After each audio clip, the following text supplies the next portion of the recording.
tutunuulira akawungeezi k'olunaku olwalira amawulire agaguddewo ku ssaawa emu nate getwolekedde nze Emmanuel Bukenya aliwo gakusomera nate nkwebaza emirimu gy'osobodde okakkalabya oba kutuusaako engalo olunaku olwaleero. Katugende butereevu ate tulabe amawulire agabuutikidde aba agaguddewo ku mu ggwanga lino Uganda kw'oteeka n'amawanga amalala. Katutandike n'okuwulira omusango oguvunaanibwa Dr. Ku1 Besigye Haj Obeid Lutale kw'oteeka n'omusirikale w'amagye Captain Dennis Oya okwongezeddwayo oluvannyuma lw'oludda oluwaabi okutegeeza nga kkooti abamu ate ku bajulizi bwe batayagala kulaga bwenyi bwabwe kw'oteeka yadde n'ebibakwatako okubiwaayo okuba nti bongera okubeera nga babategeera. Kati nno kino kitabudde bannamateeka b'abasibe bano era wano omulamuzi Emmanuel Baguma ali mu musango guno mu bitambo alagidde bannamateeka ba Besigye kw'oteeka ne banne okuwaayo okwewozaako ku nsonga eno ennaku z'omwezi zigenda kuba 26 omwezi guno gwe tulimu omusasa abireese. Olunaku lwaliro kkooti enkulu ng'ekubirizibwa omulamuzi Emmanuel Baguma lwezzeemu okuwulira omusango oguvunaanibwa bannakibiina ki People's Front for Freedom PPF okuli Dr. Ku1 Besigye ne munne Haj Obeid Lutale ssaako n'omusirikale w'amagye Captain Dennis Oya gavumenti gwe bavunaana okugezaako okuseketeera ebyokwerinda by'eggwanga n'ekigendererwa eky'okuwamba obuyinza. Kkooti eno lwe yasembayo okutuula bannamateeka abasibe bategeeza omulamuzi ng'omuwaabi wa gavumenti bw'akyeremye okubawa obujulizi obulumiriza abasibe okuzza emisango gino. Bw'atyo omulamuzi Baguma n'alagira omuwaabi wa gavumenti Thomas Chetiko okuwaayo obujulizi buno mu bwangu ng'olutuula olw'olwaleero terunnatuuka. Obujulizi bakweka bwaki oba nga balina obutambi nga basobola n'obutwala ne babusaasaanya mu social media ne batandika obbuga baagaba buli wamu, lwaki ffe balooya tebabutuwa? Nga bakomyewo olwaleero Thomas Chetiko ategeezezza kkooti nga bwe yamaze dda okuwaayo obujulizi obwetaagisa bwonna, kyokka obujulizi buno tebulaga bikwata ku bajulizi okugeza amannya gaabwe newankubadde obwenyi, kyokka bannamateeka abasibe kye bawakanyizza. Kino era kijje n'omusibe Dr. Ku1 Besigye mu mbeera n'atiisatiisa nga ye ne basibe banne bwe batajja kudda mu kkooti eno olw'okuba okusaba kwabwe tekuwulirwa.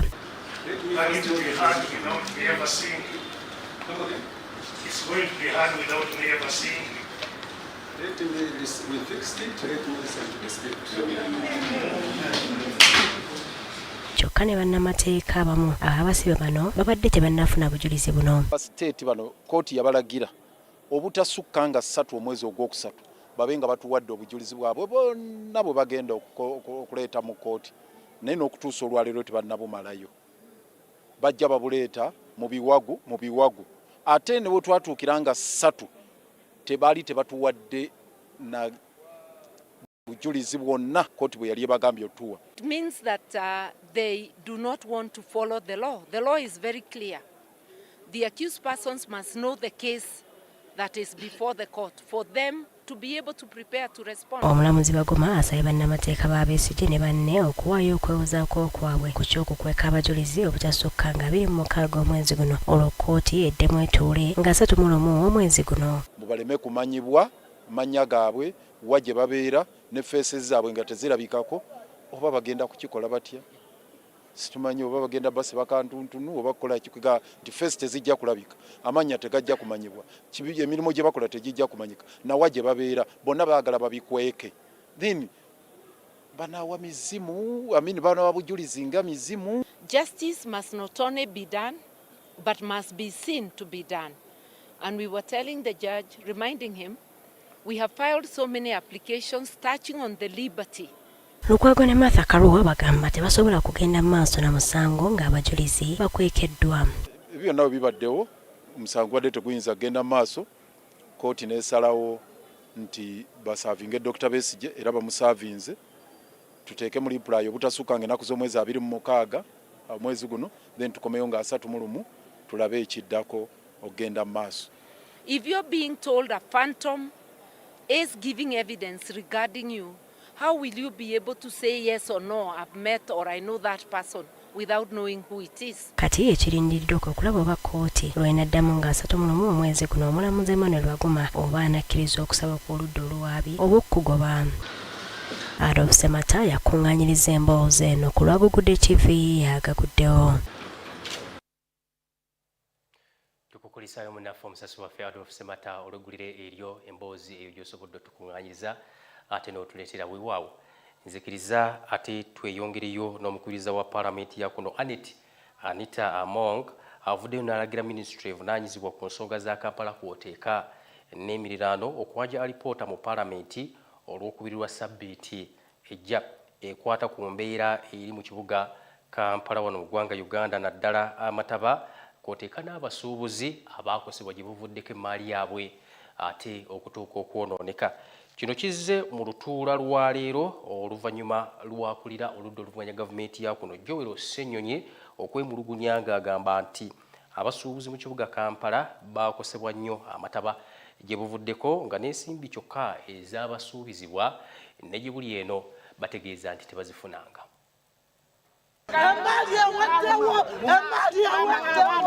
Olwokutaano lwa Sabbiiti ewadde enkuba eyatonyanga gye baali bagobye mu ggulu yaviirako amazzi okwanjala mu bitundu by'ekibuga Kampala era abasuubuzi bangi baakosebwa nga ne gye buli eno bangi bakyakaaba. Tukooye okutunyigiriza, tukooye okutulaba ng'abantu abatategeera n'amazzi gazemu ne gatukuba nga tetufunye buyambi abantu bali mu kufa puleesa.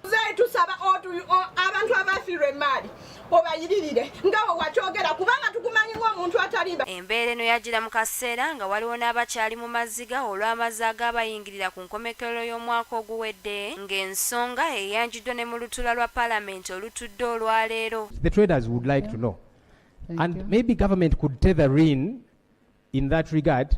When is government going to come with a comprehensive plan that we can know about to address the flooding situation in our country? Akulira ababaka abali ku ludda oluvuganya gavumenti ya kuno Joel Ssenyonyi yaleese ensonga eno ng'agamba nti abantu bangi bakoseddwa amataba olw'abakulembeze mu Kampala batafuddeeyo. Poor drainage, poor planning if it does happen at all with the numerous buildings that do come up. We want some kind of commitment from government. Because you also shouldn't be compensating each time again and again, meanwhile not even compensated the first time. Ono kati ayagala gavumenti ekole ku nsonga ezakkaanyizibwako wabula n'abasuubizibwa ensimbi agamba basaanidde okuzifuna era wabeerewo amagezi agassalibwa. Relatedly, when the Chitezi situation happened in August of 2024, over 35 people died. Garbage killed people here in the city, close by. Government again came out and promised we are going to compensate the victims and the bereaved families. To date, those families still complain and say government has not compensated us. Can we know from government what happened? Was it another lie? Okwanukula ku nsonga eno omukubiriza wa Paalamenti ya kuno Anita Among alagidde Ministry ya Kampala okwanja alipoota ekwata ku nsonga eno ku lw'okubirirwa Sabbiiti ejja mu Paalamenti. Kampala, Minister of Kampala, can you give us a report? A report on what has been... No, not now. Not now. I am not saying you comment. I am saying come with a report on Tuesday. Mu ngeri y'emu, Ssenyonyi atadde Ministry evunaanyizibwa ku ssemateeka n'essiga eddamuzi ku nninga okwanja alipoota ennyonnyola ensonga z'obumu obwaleetebwa okukozesebwa mu kalulu ka bonna bw'agamba nti tebwakola ate nga bwateekebwamu ensimbi nnyingi. This house appropriated plenty of money, billions upon billions of shillings, for these biometric voter verification kits to be used in the election. The presiding officer at the time, the Right Honourable Deputy Speaker, directed that the Minister for Justice and Constitutional Affairs will come to this House with a statement regarding these machines. Because it's important we are accountable. Otherwise, Parliament will be seen as an accomplice in wasting taxpayers' money. Minisita akwatibwako Norbert Mao ayanukudde ku nsonga eno era omukubiriza wa Paalamenti aliko ebiragiro byamuwadde. I want to confirm that the report is ready and the moment it is scheduled we shall bring it and present it before this August House. ensonga y'okugoba bannamulya ba Nation Media Group mu Parliament nayo tebuusiddwa maaso mu lutuula luno n'ebintu ebirala bingi. So Nation Media journalists, NTV, Daily Monitor and the others were barred from accessing Parliament. That's 5 months ago. The management tells us they have not up to now gotten a reason why they have not been summoned over any indiscipline issue. Because yes, rights are in place. Rights can be abused and then people are checked. But then they're saying, did we abuse the rights that allow us to come and cover Parliament? Up to now, they have no idea. I think it would be good for this House to know, are there journalists that are totally not allowable to come to Parliament? And if so, why? Because we are the ones that pass these laws that talk about freedom of the press, and so on and so forth. Mu lutuula lwa Parliament olutuuziddwa akawungeezi k'olwaleero, minisitule ez'enjawulo n'ebitongole byanjudde ebiwandiiko ebinnyonnyola ebintu n'ensimbi ze byagala okuweebwa mu mwaka gw'ebyensimbi 2026-2027.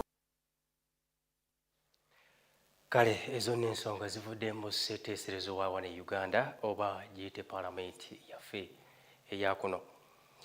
Abalonzi mu bitundu eby'Ennamulanda ekisangibwa mu municipal ate ey'Entebbe mu district y'e Wakiso bazzeemu okutabukira akakiiko k'ebyokulonda we twogerera nga bagamba nti kalemereddwa okutegeka akalulu ak'amazima n'obwenkana ne gye buli eno mu kitundu kyabwe. Kaakati bano babadde bazzeemu okulonda kansala waabwe oluvannyuma lw'ebyaliwo omulundi oguwedde ebitabasobozesa kulonda kalulu kaabwe wabula era kuno kutandise ekikeerezi we twogerera era abavuganya bangi bavuddeyo nga beemulugunya nga bagamba nti akakiiko k'ebyokulonda kandibanga sikenkanya. Katubirabe.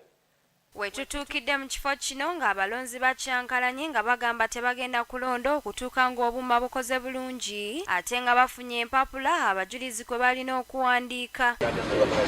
Okuddamu okulonda Ennamulanda B kutandise ekikeerezi oluvannyuma lw'obuuma kw'ossa n'empapula ezirina okuteekebwako emikono abantu 10 abajulira okubulawo nga kigambibwa nti empapula zino tezaaleetebwa era oluvannyuma basazeewo okuyiiyawo empapula kwe basobola okuwandiika olwo okulonda ne kutandika.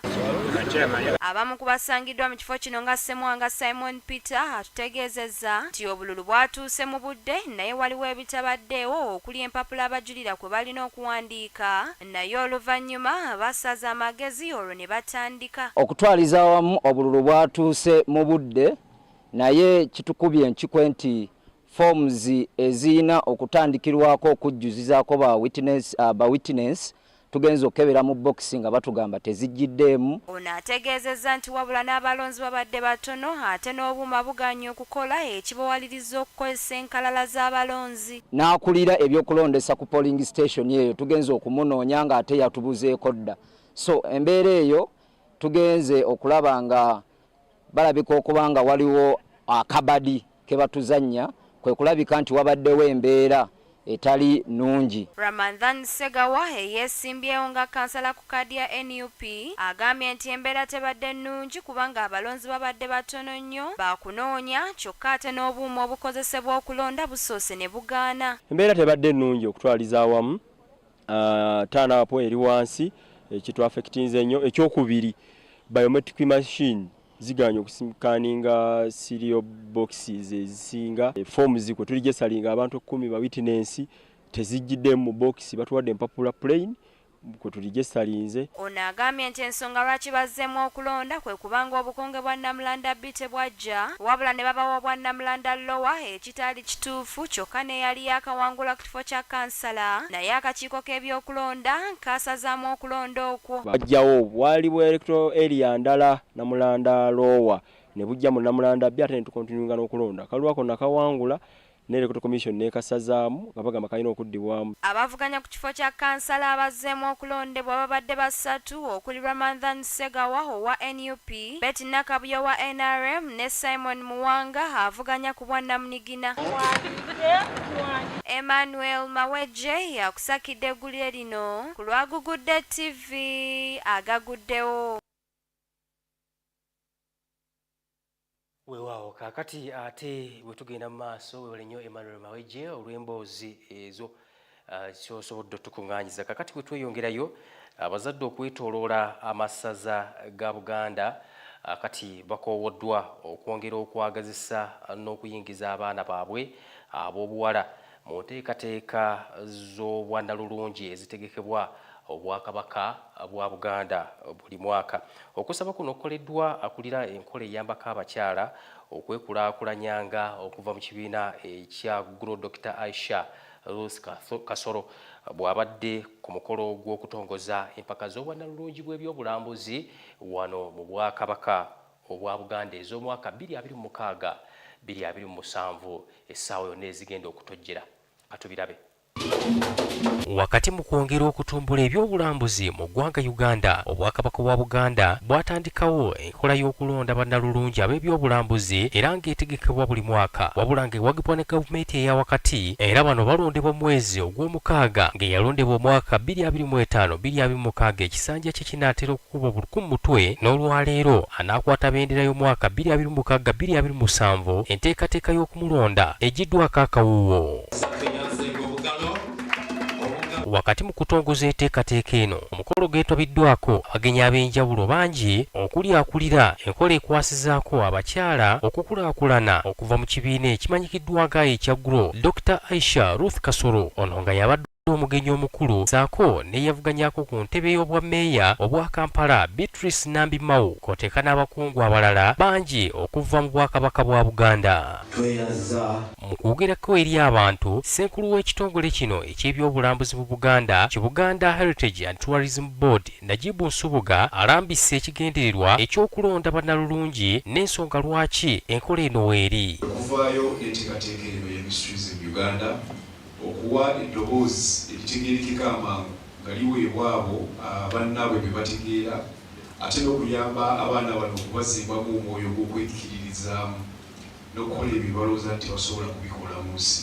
Ono alambuludde n'emitendera egiyitibwamu okufuna nnalungi w'ebyobulambuzi mu Buganda, n'ategeeza nti omulamwa gw'omulundi guno gwesigamiziddwa ku nkozesa ya tekinologiya obulungi. Twagala okubateekamu omwoyo ogweyambisa tekinologiya oyo okukola ebintu ebibasobozesa okuba nti bagatta ettoffaali ery'omugaso ku nsi yaffe, nabo bennyini mu bulamu bwabwe okubagattako embeera ezo ez'enjawulo. Ate ye yali avuganya ku kifo ky'obwa Road Mayor wa Kampala Beatrice Nambi Mau, naye abadde omugenyi ow'enjawulo ku mukolo guno asabye bannalulungi okuteeka mu nkola ebibabuulirirwa entakera n'okwagala obuwangwa bwabwe.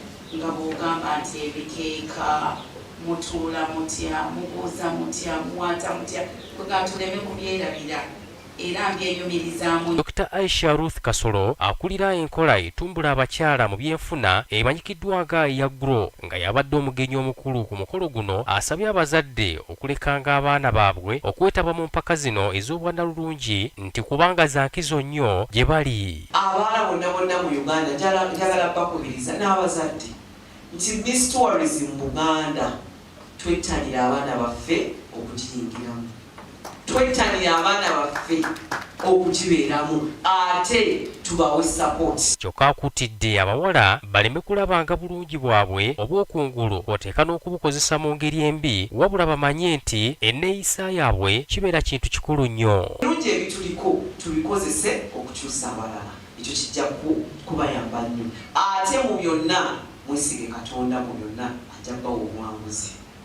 Ate ku kintu ky'omanyi nti okimanyi, oli mulungi ku kyo, omanyi nti okimanyi, osobola okikozesa okukyusa abalala, tokivangako. Ono asuubizza okwongera okutumbula empaka zino okulaba nga zituuka ku ntikko kubanga zirimu omulamwa munene nnyo eri eggwanga. Nkitwalire eddala mu samples ez'enjawulo okulaba nti financial yeddako tujja kuperereza gavumenti ne bwe banabanga bajeti manyi nti bagiyisizza kubanga abakyala ab'enkizo be bali mu buyinza. Ate ye Nambazira Joan nga ye yawangula empaka zino omwaka 2025-2026 asibiridde nnalulungi yenna anaddako entanda okukozesa obulungi ekifo ky'anaaba afunye nti aleme kukirabanga eky'okwejalabya.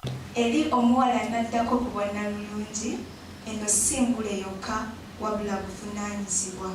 Era nkukubiriza bw'onojja si bintu bya kujja mu butaala wabula kubeera ambasada wa tourism n'ebyabuwangwa byaffe. Ssaalongo Luwangula Basajja Nsolo nga yakiikiridde ekitongole eky'ebyennono mu Buganda alambisa ebyobulambuzi ebiri mu Buganda wano okuli Amasiro, ennyanja ya Kabaka, olubiri kw'oteeka n'ebirala, n'ategeeza nga amasaza ga Ssaabasajja Kabaka buli muntu yenna awangaalira mu bwali omusaale okutumbula ebyobulambuzi okuva mu ffeffe nnyini. Enteekateeka y'okukuuma, okununula, okwongera okukulaakulanya n'okulanga ebifo ebyo tebiggwaawo. Nze Emalo Bukenya ku Lwagudde TV agaguddewo ku ssaawa emu.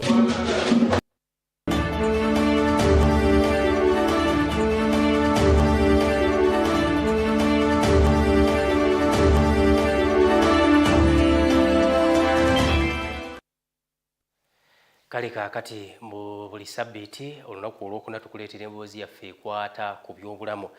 Olunaku olwaleero tusobodde okuleetera ensonga zikwata ku sukaali. Tuula owulirize era olabe abalwadde ba sukaali mu bitundu eby'eggwanga ebyenjawulo bakubiriziddwa okwettaniranga amalwaliro agalimu abasawo abakugu basobole okufuna obujjanjabi obwetaagisa n'okulungamizibwa okutuufu okuva eri abakugu bano. Bino byogeddwa omusawo omukugu mu ndwadde zino sukaali, pressure, kw'oteeka n'endala kakati Dr. Kalibala Samuel Sendi, kw'oteeka n'omusasi waffe Daphne Nabatanzi mu mboozi ebadde ey'akafubo, era tuula tusobole okulaba ate biki ebivuddeyo naawe butya bw'osobola okwejjanjaba mu budde. Katubirabe. Sabbiiti ewedde twatandika emboozi yaffe ekwata ku bulwadde bwa sukaali wano mu mawulire gaffe agaguddewo, era twatunuulira obumu ku bubonero omuntu bw'afuna nga booleka ekirwadde kino nga mwalimu okulumwa ennyonta olutatadde, okufuuyisa, okukogga n'ebirala bingi.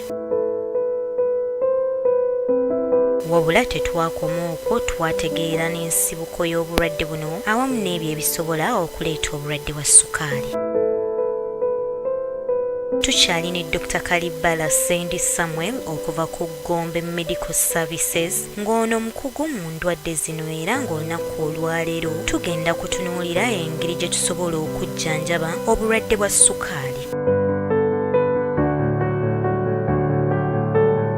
Omusawo waffe agamba singa tukyusa mu ndya yaffe tusobolera ddala okweweeza ku bulwadde bwa sukaali nga bwannyonnyola. Ayeteba okulya omwabisi ofu abalese direto omugejjo ate omugejjo okuleeta sukaali.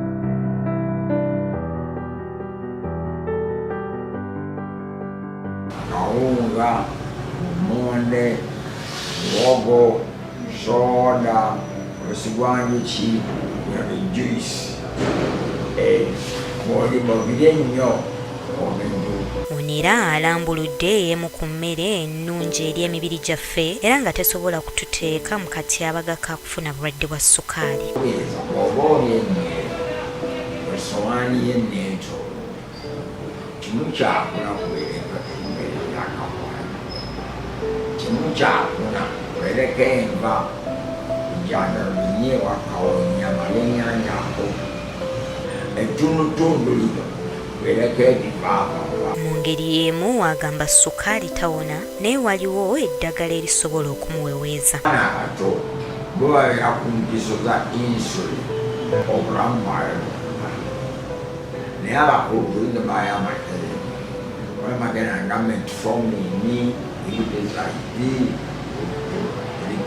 glimepiride, mulina mangi kusaganza okuwo ngakendeza ku sukaali. Dr. Kalibala akubiriza abalwadde ba sukaali okugendanga mu malwaliro okufuna eddagala n'okwekebeza, kubanga ekirwadde kya sukaali bw'okigayaalirira kisobola okuvaamu endwadde endala. Omusaayi bapima sukaali obadde atambula omala wiiki nga 3 bayita glycemic oba HB1C, kati eyo nayo tesukka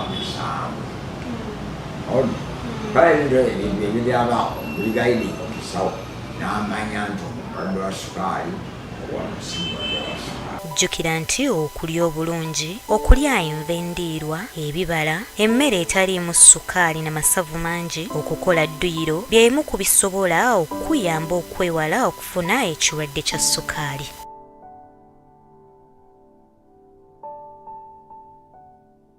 Wekomire ku mawulire gaffe agaguddewo ku ssaawa emu buli lwakuna, oyongere okumanya n'okubangulwa ku bikwata ku bulamu bwo. Zeida Finna Batanzi ku Rwagugudde TV agaguddewo ku ssaawa emu.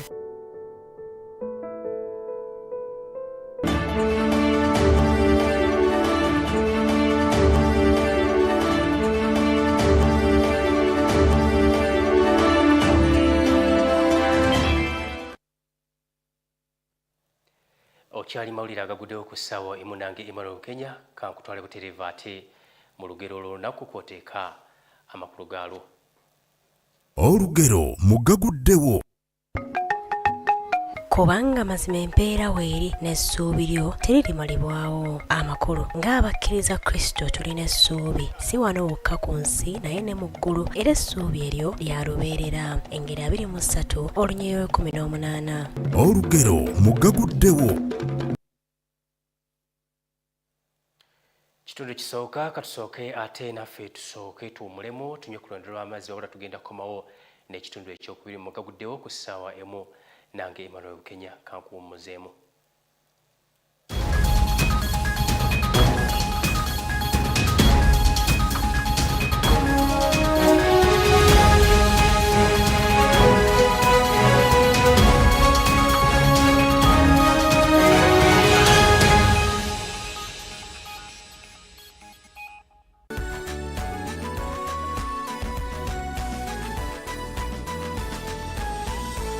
Good TV, transforming your life.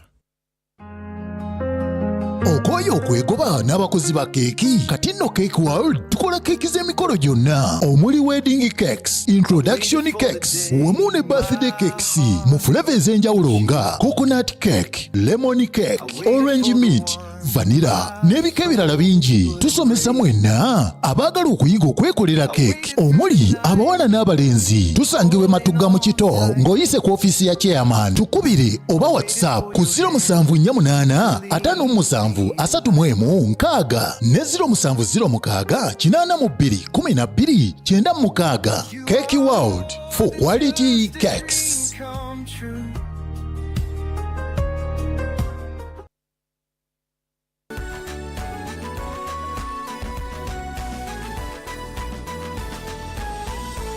Good TV, transforming your life.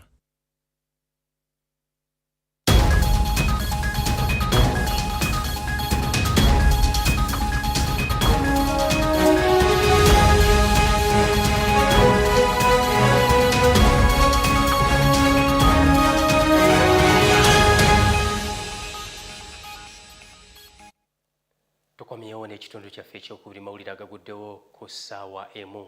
Era nkujjukiza nti okyali nange Emmanuel Kenya aliwo okutambuza bulungi obutagambika. Kakati Ministry evunaanyizibwa ku byensimbi n'okuteekerateekera eggwanga egumizza bannansi okusigala nga bagumu mu ngeri eggwanga gye litambuzaamu emirimu kubanga we riri nti si wabi era waliwo bingi ebituukiddwako we twogerera.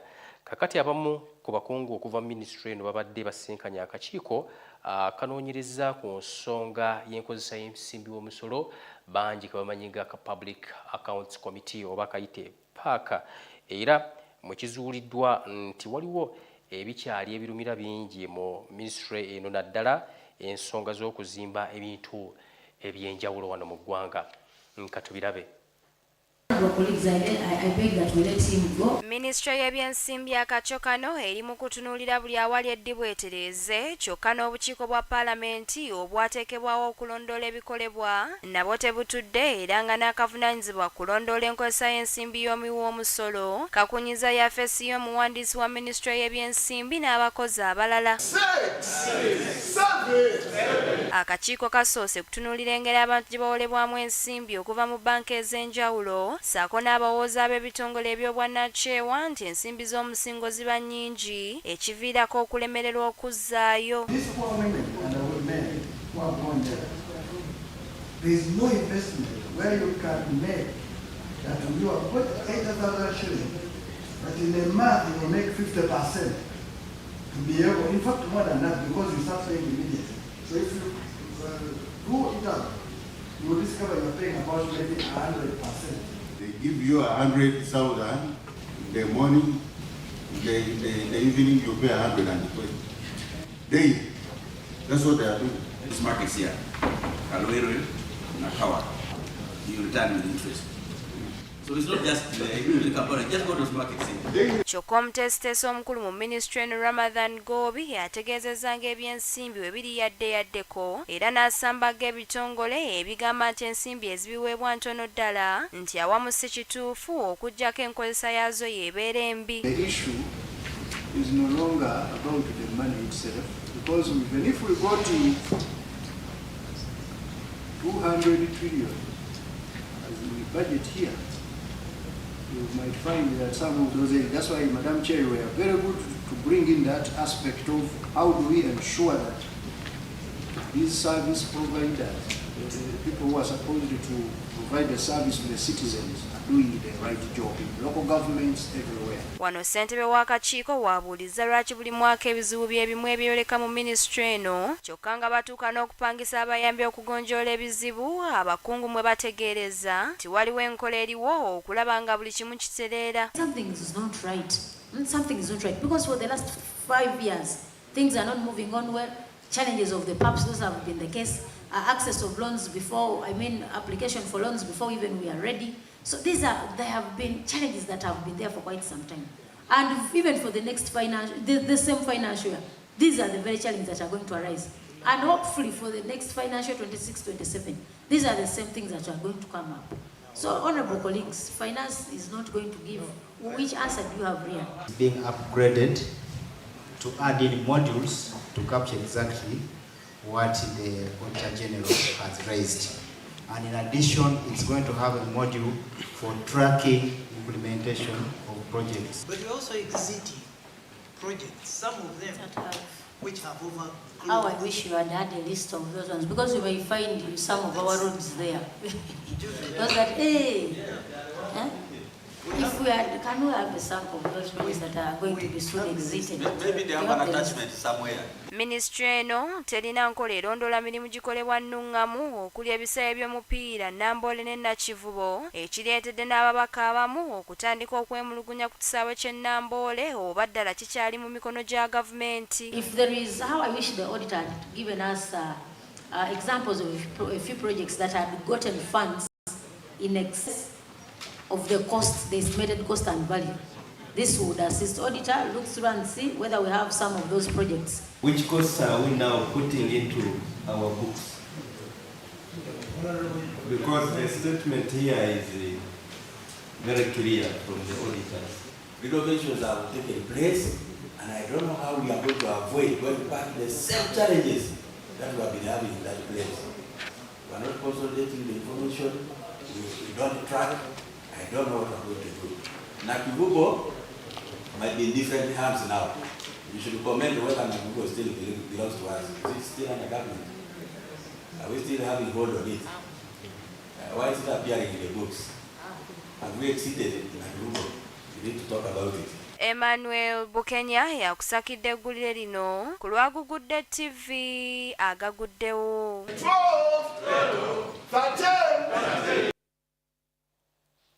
Weewaawo kakati yo gavumenti okuyita ministry ey'ebyobulamu esabiddwa okukwatagana n'ebitongole eby'obwannannyini ebivuddeyo okwongera amaanyi mu kutuusa obujjanjabi obulungi eri bannayuganda okwetooloola eggwanga Uganda. Kakati okusaba kuno kukoleddwa Margaret Businje Bashaija mutandisi ow'ekifo ekirabirira abakadde n'okujjanjaba abalwadde nga basangibwa mu maka gaabwe. Ekirowoozo kino ategeeza nti yakifuna oluvannyuma lwa maama we okulwala. Katubirabe. bali mu kuddembe ly'Abannayuganda okusinziira ku ssemateeka w'omwaka 1995 kwe kufuna obujjanjabi n'ebyobulamu ebituukiridde nga kino kirina kukolebwa gavumenti wabula olw'ebbula ly'ebyensimbi n'obuvujjirizi obutuukiridde kino tekirina kukolebwako nga bangi bakyakaaba. Kino kye kyawayiriza Margaret Businje Bashaija okuvayo n'enteekateeka ey'okutandikawo ekifo ekirabirira abakadde n'okuwa obujjanjabi eri abantu ab'enjawulo nga basinziira mu maka gaabwe nga bwe twakulaga mu mawulire gaffe olwokuna lwa ssabbiiti ewedde. Ekirowoozo kyayingirawo nga 2015 nga mama wange alwadde basanze omutima gwe si mulungi. Kati olwaleero katweyongereyo n'emboozi yaffe ng'era ono agamba nti gavumenti esaanidde okusitukiramu okulaba ng'ebyobulamu biteekebwa ku mwanjo n'embeera y'abakadde mu ggwanga. Legislators kukola policies ennungi ne balowooza ku by'obukadde ne mu kukola budgeting egyo gye bakola kakati senga gavumenti esobola okugezaako okututuukirira ffe ng'aba health care workers ba home care nemanya nti ffe tuli ku ground ffe tulabirira abakadde okutuuka ku muntu wa wansi ne baba nga batwaseesinga ffe ng'ebitongole birabirira abalwadde ne babudgetinga bulungi nga balina portion of some budgeted money gye batuwa. Agamba nti bukyanga atandikawo nkola eno waliwo emikago egy'enjawulo egikoleddwa okuyamba bannansi era n'ensiisira ez'ebyobulamu zitegekeddwa. Lutale clubs tukoze medical camps tusobodde okuweereza abateeyamba bali be twasuse okwogera nti oluusi bagendera awo ne tubawa eddagala lya bwereere ne tubajjanjaba free check-ups free advices. The outreaches ze tukoze abaganyulwamu bangi Ugandans tugiyambako ku ebbula ly'emirimu ery'Abannayuganda abaana bato abasinga tebalina mirimu naye abasawo betuweereza emirimu bawera ne mu 500 ever since we started. Ono musanyufu olw'okuba nti abantu bangi baganyuddwa mu nteekateeka eno okuli okutaasa obulamu okuwa abasawo emirimu n'ebirala. Tulina aba midwives ate era nga babimanyi bulungi tujjamu omukyala wo banaaye kati njogera n'abaami mufunire abakyala bammwe abasawo babeere nabo nga babalabirira kaakati basobole okuddamu amaanyi bulungi nammwe ne mweyagala n'abakyala bammwe kubanga omukyala bw'aba amaze kuzaala aba yeetaaga kuwummula yonse bbebi we abeere obulungi era ne bbebi abeere mu mbeera eyeeyagaza. Wabula Margaret agamba nti wakati mu kutuukiriza obuvunaanyizibwa bwabwe eri abantu ab'enjawulo n'okusoomoozebwa buli lukya kweyongera. Okoze contract n'omuntu azze akugyeko omusawo akugambe nja kwetaaga services zino maybe myezi 2 ate akozeseza services zammwe mumulabiridde omulwadde we naye mugenza okumala wiiki emu n'ogenda okulaba nga akoze eki yeekyanze ate agamba nedda nze sikyabisobola bino. Abantu abaweebwa abasawo okulabirira abalwadde mu maka gaabwe ate ne babayisa bubi ate abalala ne babatwala nakyo kitaataaganya emirimu gyabwe. Abasawo baffe abatendeke ne tubateeka mu maka balabirira abakadde kaakati ne batuukayo ne babasoomooza ne baba mistreatinga. Oli alabye nnaasi azikulabye omulwadde alabyemu omukozi ow'awaka. Fenga kampuni tusindika abasawo mu maka g'abantu oluusi mu malwaliro ne babeerayo nabali kati bali bwe bafuuka boosi kati bamaze kubeera obumu oli bakutaddemu olukwe ne bagamba naye lwaki okolerera kampuni faayo ffe jangu otukolere bakuwa sente meka kyakwongerako wabula ono waliwo amagezi ge yasala okwewala ebizibu ebimu ebitaataaganya emirimu gyabwe. Kyo tugezezaako okulaba nti nakyo tukitetenkanya mu ngeri y'okusayininga endagaano ne tugamba twetaaga meka biki bw'oba osazeemu omulimu nga tegunatuusa kiseera kye watwagalira kiki kyekikoleddwa tutandise okubi streamlininga. Kati nga bwe tukyali mu kujaguza omwezi gw'abakyala, ono aliko amagezi gawadde bakyala banne ku nsonga z'okwetandikirawo emirimu n'okuyambako mu maka. Temulinda binene. Start small and keep growing. Beera ng'olina kye weekolera ng'omukyala. Tetulinda bano bamaama abafumbo. Tolinda kulindirira mwami aleete etooke waka, aleese etooke, aleese ennyama, ateera n'olunyaanya n'olutungulu. Agamba nti ne bwe kibanga kyetaagisa kulunda nkoko, wakiritandikako n'emu, Mukama anaakuweereyo omukisa. Tandika n'enkoko emu n'ezaala, era oba n'ofunamu amagi n'oleeta ku mmere awaka. Oba olimyeko emmere, naawe n'ofuna kye weekolera n'otundako amatooke amala n'osigaza. Oba osomye baking, okubakinga cakes. Funa kyo weekolera, totya, beera ng'olina okwagala kukola. Ate tukole n'amaanyi, buli kimu kitandika n'amaanyi. Tulekerawo okuba idle. Kale ensonga nno ezo ate nazo zibadde za byabulamu. Kakati bo bannamawulire mu bendobendo erya mukono babanguddwa engeri gye bayinza okukozesaamu emikutu emikwanira wala obulungi nga tebafunye mu buzibu bwonna, ate ne bagifunamu ensimbi empitirivu ezeegasa mu biseera byabwe eyo eby'omu maaso.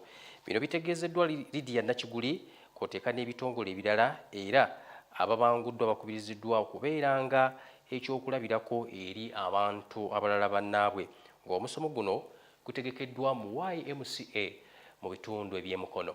Katubirabe. Yes, you have what is needed. You have all what is needed. Facebook account n'atandika okukolera nga mukutu guli awo, abantu nga bamuwa ebirango okola programu ez'enjawulo nga bwe tuze tulaba abantu ab'enjawulo abaze babitandika ate nga kati babifunyeemu nnyo ssente nnyingi. So munnamawulire alina okukozesa obwongo obw'enjawulo okukwatagana n'omutindo gw'ensi gy'otuuse olwaleero. Essaawa eno TV is a mainstream media, radio is a mainstream media. Media yonna gye bayita mainstream eyiikiriziddwa mu channel gye bayita online TVs and online radios oba podcast. Buyiikiriza mainstream media ne buteekawo competition ey'amaanyi ennyo.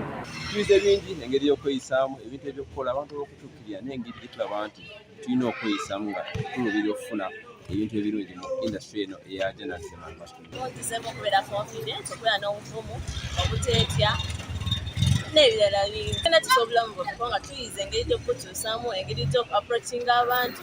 Ng'oli agaabwe bagiwe kaadi ono. Wamanyi tajja baswaza, profession bagiwe ekitiibwa ya journalism. Therefore mbasaba muleme giyiwa mu mazzi. Musitule tusobole okugenda maaso. Twagala otulipressinga ne twagala mujje when you are ready. Wataddeyo akasimu kagambye eki? Genda obiwulizemu exactly minister byayogedde, don't change the word, because that word can disorganize the institution. If you are to benefit, embrace investigative reporting. And you don't need to rush. Weewaawo ensonga nno zibadde zikwata ku bannaffe ate bannamawulire bwe basobola okweyisa ate mu mirimu gyabwe gye bakakalabya. Weewaawo tuli mu kitundu kyakubiri ekyagaguddewo ku ssaawa emuli nange Emmanuel Bukenya kankuwummulizeemu wano ate tugenda butereevu mu byafaayo by'olunaku kyokka ngenda kukomya mu kitundu ekyokusatu.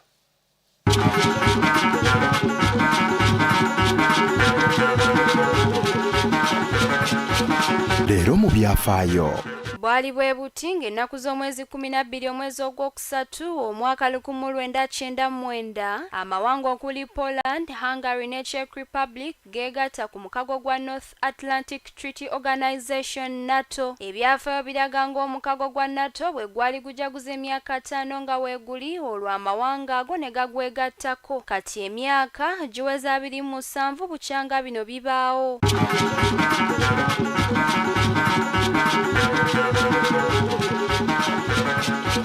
Leero mu byafaayo.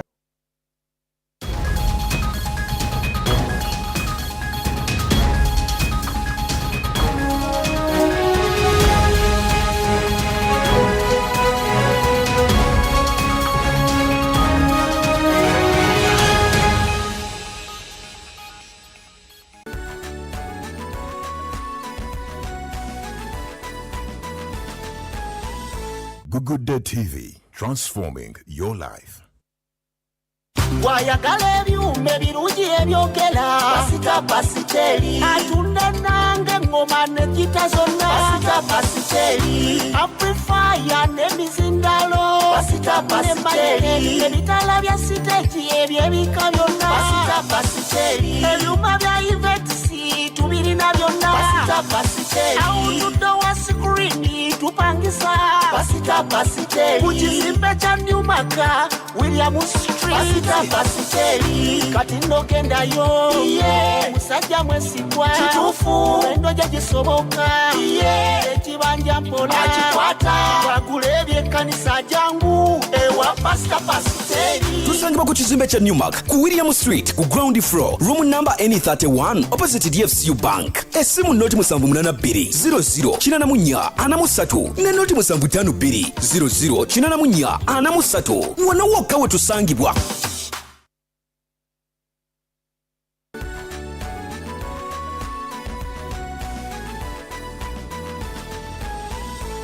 Good Day TV, transforming your life.